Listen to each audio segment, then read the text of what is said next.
crypto fear and greed index is at 18. Extreme fear is now a good time to be buying.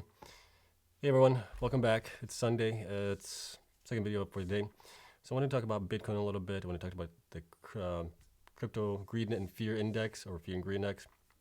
A couple other things that I wanted to talk about also was some things that I'm buying on this kind of sale that we're having here in the markets.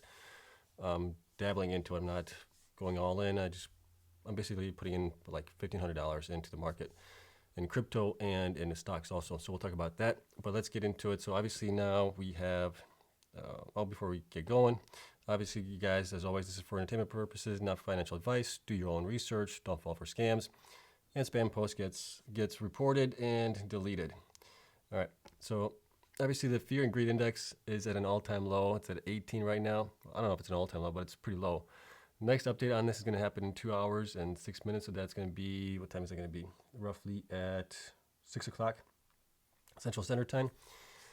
So now we're at 18. Yesterday we were at 25. Last week we were at 27. And last month we were at 73. So I heard there was a great saying, I don't know who said it, but I heard it before. When people are greedy, be fearful. And when people are fearful, be greedy. So that's kind of my takeaway here is it's extreme fear right now. Right now might be a good time to, start dabbling into the market again and buying some things up at really dirt cheap price. Well, they're not dirt cheap, but they're at a huge discount right now. So let's take a look at Bitcoin right now, and then we'll take a look at Ethereum as well, and we'll go from there. So I was looking back at the historical chart on Bitcoin. This is back to 2017, between May and September, and I was kind of looking to see when's the last, well, not the last, but when has Bitcoin done this kind of like the same thing it's done right now? We had a high here, came back down, we came around a little bit, we went sideways a little bit, and then dipped down, and where we had the 20-day moving average and the 50-day moving average cross for a little bit, and then we swung back up basically. Obviously, we've had a huge drop in price in the last couple of days here from when we reached our high. So if we just look at the movement here from this point down to here, we had basically a 40% drop here, and then from here, we went up another 183% on it. Is it going to repeat the same way? I don't know, but it's just looking back to see if there's any patterns where something like this has happened before. So if we look at the chart now at Bitcoin, it's at, let's take a look here. Let me go back here.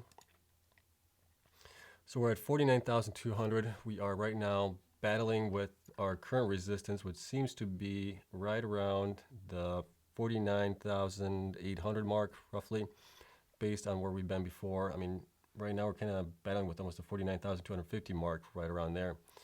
We obviously came back way down below it. Our 20 and 50-day have crossed moving averages. So we've come down basically 38% from the high here, I think. Yeah, we came 34% in 24 days. So looking back historically, we've seen this before. It's happened before. We've come out of it in 2017. At the end of 2017, we obviously didn't come out of it. We went into a bear market. So that's one of the things that we have to be mindful of.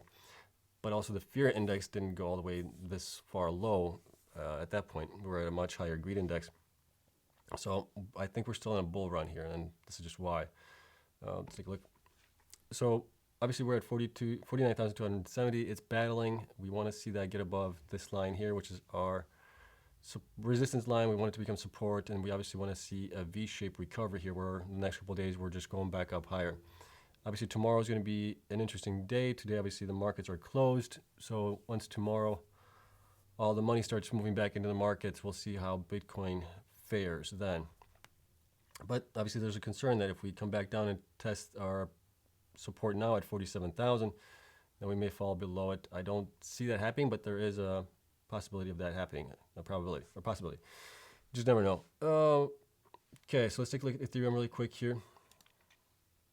So here's Ethereum. Ethereum has been doing pretty well. It obviously has bounced off of the low here at 3,574 roughly, and it is standing right now at 4,154. So it hasn't lost as much as Bitcoin has. If we look at the chart here, so from its high here, we went down all the way here, 25% roughly. Bitcoin lost 34%. So it seems like Ethereum is doing a lot better in that regard. So we'll have to monitor it. Right now, it's still trading below the 50-day moving average. We want it to be above that. And we may have a support line here. It looks like right around here, which would be at the 42,000 or 4,291, so 4,300 roughly. We'll see if we can get above that in the next couple of days. So that's where we stand with Bitcoin and Ethereum right now. The market is obviously pretty tepid. There isn't a lot of activity going on. The volume isn't just there. I think people are just kind of holding back to see what's going to happen in it. So when I saw that the Fear and Greed Index was way low, I thought, today might be a good day to start, kind of nibbling a little bit at some of the cryptocurrencies and stocks that I want to accumulate more for the long term. So I'm always a long-term buyer. I don't like to trade because I've gotten wrecked before when I traded. So I've just found out that buying the dips, buying in, and dollar cost averaging in is my preferred method to go. All right. So one of the things I want to get into is, I'll show you guys what I have right now and then what I wanted to buy or what I already bought. So here's what I have right now. So BTC I have 1.87 right now. I'm not adding to that position anymore. Doge, I've been buying, we're getting BTC since 2017. Doge, same thing. LTC, we're at 13.73. I'm even almost debating once it goes back up if I'm not going to sell LTC. It just hasn't been doing anything really since 2017. It hasn't even, I don't think, passed its all-time high. So it might be a time to get rid of it. Cardano, I got into it this year, 2021. Bought a little bit earlier this summer. And then I added another $500 into it today. So that's where there's a plus mark here. So I got into that one today, a little bit more. And then I also bought $500 more worth of Hedera Hashgraph. And we'll go into one or two of these why I like them. Ethereum, same thing. I've been getting that since 2017. And then Coinbase, I bought this year, obviously when it IPO'd. And dollar cost average just down a little bit on that one. Rivian bought in, I think I bought in 3 days after the IPO. And then I've been buying in ever since, dollar cost averaging in. So I bought 4 at one time for it, another time, and I bought 4 again. And I'm looking to buy probably another 4 or 5 of those shares coming this week, see how it does. And then Hive, my dad and I have been buying Hive. Well, I bought Hive back when it was down to like 8 cents. My dad's got almost 10 times of what I have. He's been buying it since 2018, and he obviously dollar cost average down to about, I think he's at 33 cents, 34 cents, and he's got almost 130,000 shares of those. So Hive, I'm not selling until at least it gets up to above $10. So my price target on Hive is $10, and then I might sell. Rivian is a long-term play. I'm not planning on selling that one for at least maybe 5 years or so, 5-10 years. We'll see how that one plays out. Coin, same thing, is going to long-term play. And then obviously Ethereum and all the altcoins, I'm going to hold on for the next 5 to 10 years as well and see how they do. Okay, so let me take you through why I think possibly Rivian might be a good one to go with. So Rivian, if you know who Doug DeMoro is, he does a lot of the car videos. And he did a video on the Rivian here, and he gave it his best score yet. So styling, he gave it 7. Acceleration, he gave it a 9. Handling, he gave it a 5. Fun factor, gave it a 9, which is, really out there. Cool factor, 7. So total weekend, 37 score. And then the daily features, he gave it a 7. Comfort, 6. Quality, 6. Practical, a 9. And values, 8. So he gave it the best score of 36. So combined Doug score was 73. And he's gotten 1.6 million views on this video, which leads me to think there's going to be a lot of demand for this vehicle. Doug obviously has a pretty good reputation of being pretty fair in his reviews. I think he also doesn't take any cars from the manufacturers. He borrows cars from people that own the cars and goes about making videos that way, I believe. I'm not sure if that was the case with the Rivian R1T. But I watched this video earlier this week and kind of figured that might be a good time to double down a little bit on Rivian. So Rivian, I plan on buying, like I said, maybe 4 or 5 more shares this week, depending on where the price goes. But you also have this Rivian gets first rating. It's a buy rating at $130 price target. And if we look at Rivian right now is at 104.67. So that'd be a 30% increase, roughly 30%, 25% increase in price if it gets to that. And that's the first rating that we've had on them. We got some more news, obviously, about ratings should arrive, and then We got a Forbes article here. Surprise, the top electric pickup truck isn't a Tesla or a Rivian. We got another one that's 4 here. So you got a lot of news stories, even though some of them aren't as flattering as others. But you do have that news stories here.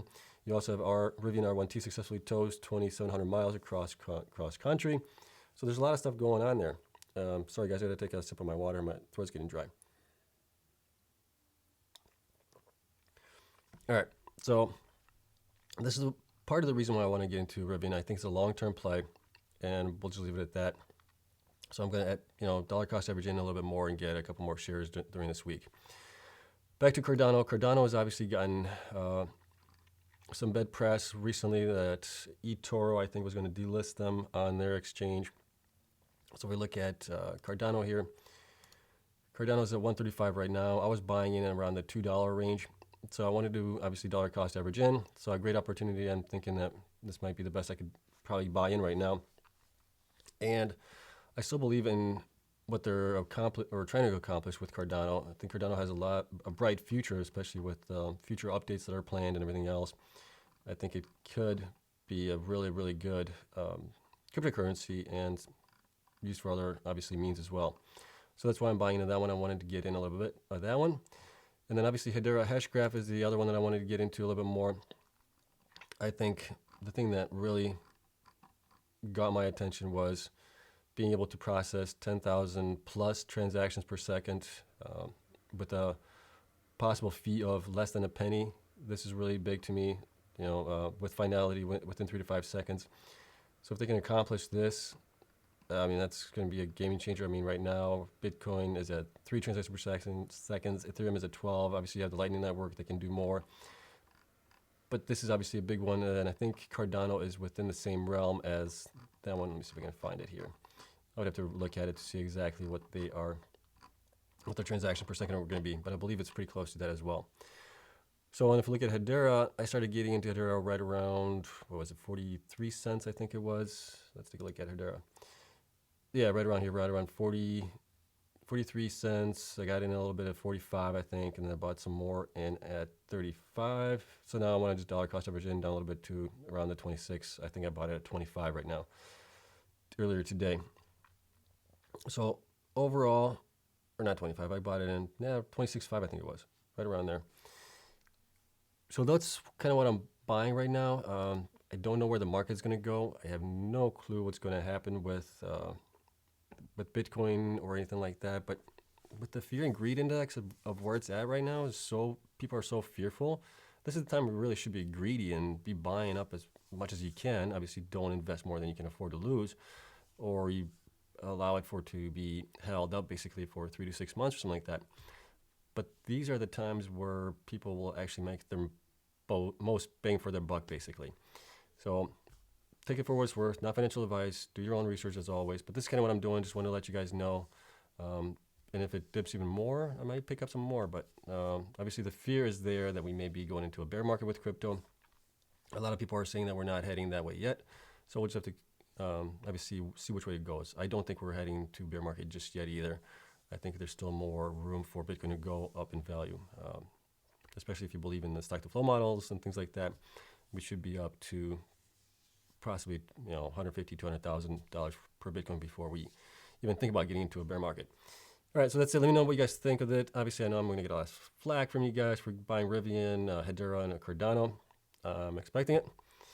I enjoy the comments down below. I'll see you guys in the next one. Have a great day. And we'll see what happens during the week. We'll post some videos as well. Have a good one. Bye.